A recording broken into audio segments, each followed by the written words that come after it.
bit for the morning sit. It's roughly about 11 o'clock, almost 11.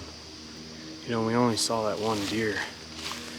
He came out of that corn, almost gave me like a chip shot. I wouldn't have shot at him, but it would have been a chip shot if he would have stepped out. For whatever reason, he stopped right by that tree, and then he never came forward, but his attention kept going back to that corn, and then all of a sudden he just headed back that way. So not too sure what that's about.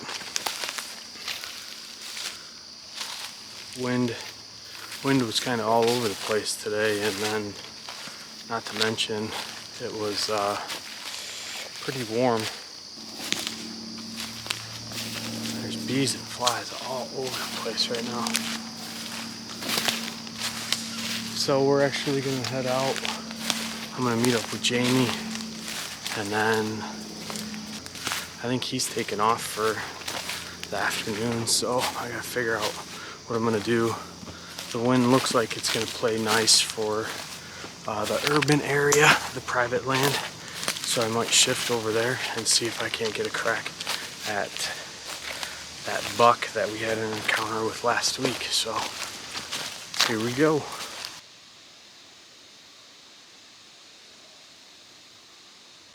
One I saw like this had like a lot of green. That's pretty cool.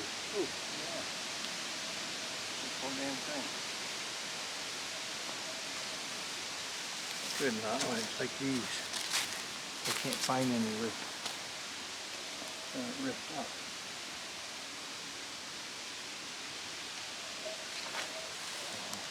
Jamie's got a project going.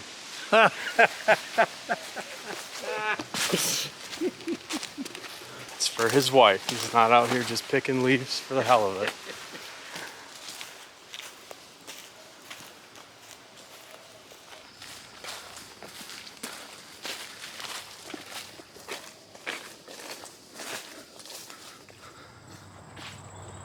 All right. Headed back in. Shifted from the state land back to the private. We should have good wind for this spot tonight. Fingers crossed we can get to see some of those bucks that have been cruising in this area.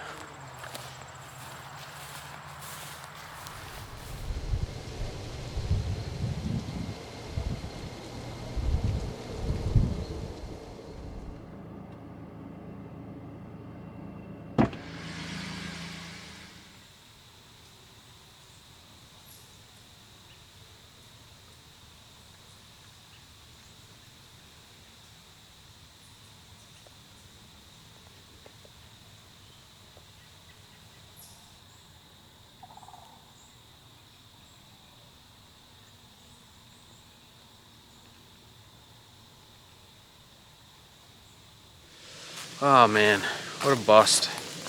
It's been a super slow weekend. I don't know what's up. Between Saturday, all day Saturday and this morning, I've only seen 2 deer. So I don't know if it's a combination of the heat or a combination of opening day of duck season. I'm not sure. You would have thought that duck season would have got the deer up and moving, maybe pushed them around a little bit, but that was definitely not the case. I think it was probably the heat that kept them bedded for definitely throughout the day. It's been 70 degrees in Michigan, and it's been pretty windy too, so I'm sure that didn't help. So one thing, you know, I hunt next to some private land, and they basically got a sea of corn, so I don't know how that's going to work for me this year. I have a feeling that as long as that corn's up, the deer will stay tight to that corn, and they probably won't be moving too much. So I don't know. I'm surprised to still see it up. Years past, they've always cut it pretty early, but I don't know. We might have to shift from our favorite state land spot. But anyways, just wanted to give you guys an update on what's been going on. Been a slow morning. Wasn't a whole lot to record other than leaves and squirrels, so I didn't want to bore you guys with that.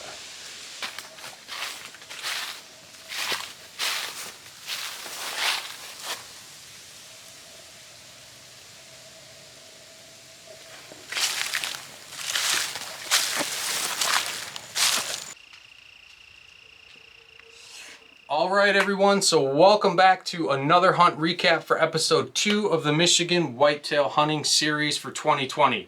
Now, there's a couple things that I want to talk about, but I do want to try to keep these hunt recaps as short as I possibly can while still providing you guys a bunch of detail as to what unfolded over the weekend. It's very hard to capture everything in video, so I feel like these will be pretty beneficial for those who are interested. But the first thing that I gotta address is I gotta put up some proof that Jamie was not out there just randomly picking leaves out in the woods. So here's a picture of the project that he was working on with his wife. He was trying to find some big enough leaves to where he could do a cutout of the upper and lower peninsula with some fall colored leaves behind it. It actually turned out pretty sweet. The video capturing it, Jamie had no idea I was filming him, and then when he did notice, his reaction was pretty priceless. So it just, to me, it was super funny, so I had to throw it in there. The next thing that I want to talk about, or the next things I want to talk about, and it's all hunt related, is the fact that, and I mentioned it in the video, is that state land that I hunt actually butts up to private property. Now, that private property is very large. The parcel that butts directly up to that state land is about 120 acres, and then I do believe that he has another parcel a little further north that's about 50 acres. All of it has standing corn at this point. Now, with that standing corn up, I do feel that it's gonna affect the deer movement because those deer probably feel extremely comfortable hiding in that super tall corn. There's really no need for them to leave. They can bed, they can get up, they can feed, and just rebed. Now, I do have a relationship with that landowner, and I talked to him, and he feels that there's probably gonna be about another 2 to 3 weeks before they cut that corn down. So that's not very beneficial for me, but I understand why they do it. Obviously, they're farmers and they need to dry that corn out to reduce some of that cost. But the east side actually has a small section of hardwoods before it hits that swamp. So I might move over there with my mobile hunting setup that I picked up earlier this year to see if I can't catch a buck coming in or out of the food and going to bed, or vice versa, going from bed into the food. So the only thing is I probably will only be able to hunt that in the afternoon. I fear that if I try to go in there and do a hanging hunt in the morning, I'll probably bump deer out by making noise or just spooking them if they're trying to leave to go to bed. The second thing that I want to talk about is the private land. Now, as you saw in the video, I shifted over there later in the afternoon on Saturday, and there was no deer movement. And I started to think about why there is a lack of deer movement specifically on the weekends, and the only thing that really comes to mind is there is such an increased activity of the neighboring properties, and there's just a ton of stuff going on. People are cutting their grass, their kids are outside playing,